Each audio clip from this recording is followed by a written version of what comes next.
Hello everyone. Mathematics से related chemistry की जो हमारी फर्स्ट यूनिट है उसमें हमने काफ़ी सारे टॉपिक्स को कवर कर लिया है। आज हम एक छोटा सा टॉपिक जा रहे हैं, फैक्टोरियल और फंडामेंटल थ्योरम। बिल्कुल इजी सा टॉपिक है। इससे रिलेटेड कई बार एक आधा क्वेश्चन पूछा भी गया है।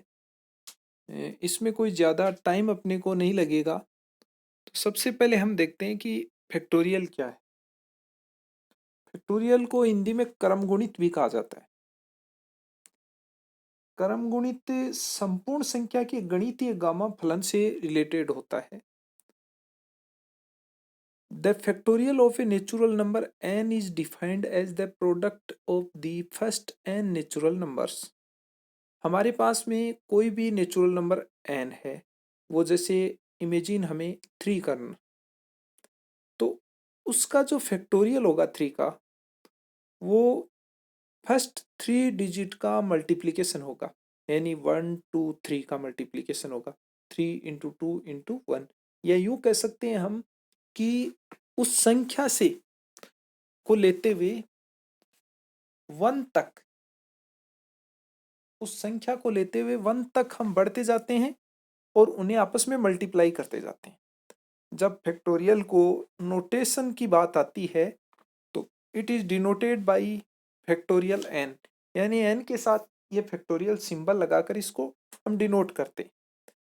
हमारे पास जैसे एन कोई नेचुरल नंबर है और उसका हमें फैक्टोरियल डिटरमाइन करना है, तो वो कैसे करेंगे, N into N minus one into N minus two into N minus three, और ये प्रोसेस चलती रहेगी कहाँ तक, इंटू टू इंटू वन तक, यानी 1 तक ये प्रोसेस चलती रहेगी। यहाँ एन हमारे पास क्या है, होल नंबर है।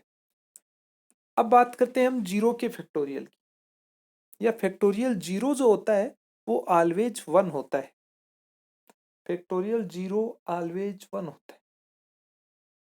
इफ नंबर इज नेगेटिव, यदि हमारे पास जो गिवन नंबर है वो नेगेटिव है, तो उसके फैक्टोरियल की हम बात करें तो उसका क्रमगुणित या फैक्टोरियल है वो अनंत होता है। क्या होता है, अनंत होता है। इसी प्रकार हम फैक्टोरियल एन को इस प्रकार भी लिख सकते हैं, N into N minus one का फैक्टोरियल, या यूं भी लिख सकते हैं N into N minus one into N minus two का फैक्टोरियल। तो फैक्टोरियल को रिप्रेजेंट करने का जो तरीका है वो बिल्कुल इजी सा है, और फैक्टोरियल किसी भी नेचुरल नंबर का हमें डिटरमाइन करना है तो बहुत इजी सा काम है।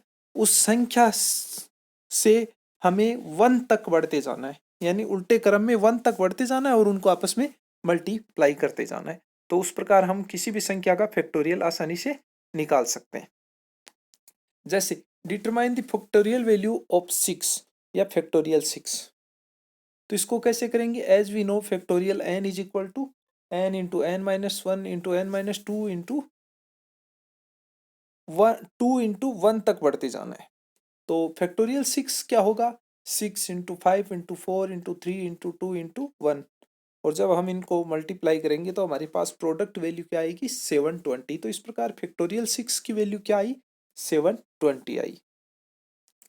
नेक्स्ट हमारा क्वेश्चन है, find the value of N in 1 upon factorial 9 plus 1 upon factorial 10 is equal to N upon factorial 11। तो हमें ये वैल्यू, यहाँ पर एन की वैल्यू फाइंड आउट करनी है इस गिवन क्वेश्चन में। और ये क्वेश्चन जयनारायण व्यास यूनिवर्सिटी और राजस्थान यूनिवर्सिटी में पूछा हुआ है।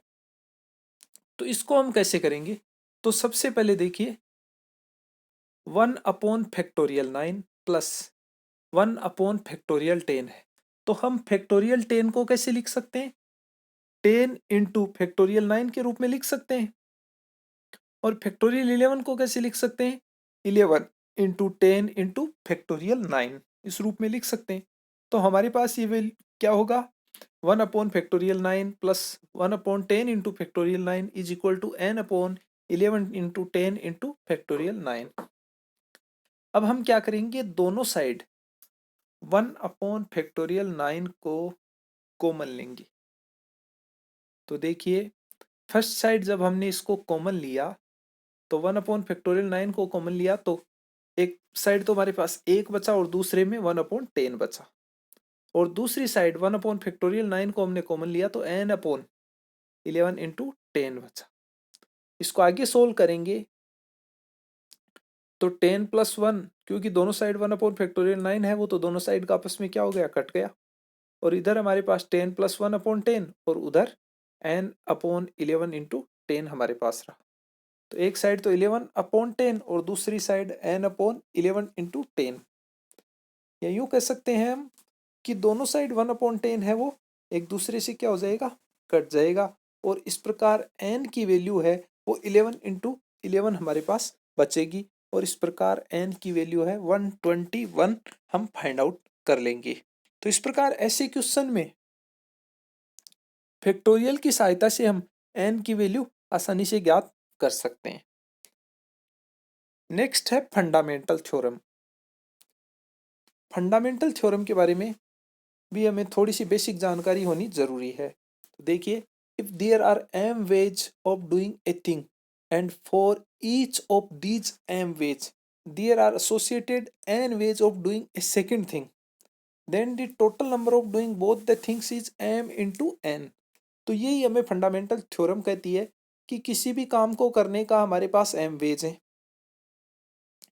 और उसी में से n वेज उसको करने के, सेकंड थिंग को करने के हैं, तो हमारे पास जो total number of doing both the things हैं वो दोनों का मल्टीप्लीकेशन होगा।